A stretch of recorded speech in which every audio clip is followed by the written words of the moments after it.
Obviously, this was very early in the pandemic. It was the 18th of February 2020. How much interest was taken at the time, and how much was justified, given this was a letter rather than a refereed journal article?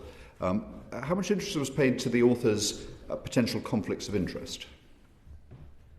Well, we ask everybody who submits a piece that's accepted for publication in the Lancet to declare their competing interests. And we take those statements on trust. And in this particular case, regrettably, the authors claimed that they had no competing interests. And of course, the implication of your question, as you well know, is that there were indeed competing interests that were significant. Particularly in relation to Peter Daszak, who is the leader of the Eco-Health Alliance. Thank you. And so at the time of the 18th of February publication, you weren't aware of those competing interests?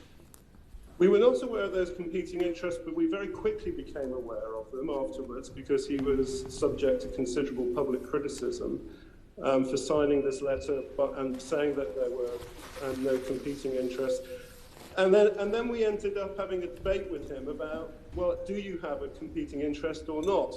And it's quite an interesting debate to have, because his view was, look, I'm an expert in working in China on bat coronaviruses. That isn't a competing interest. It actually makes me an expert with a view that should be listened to.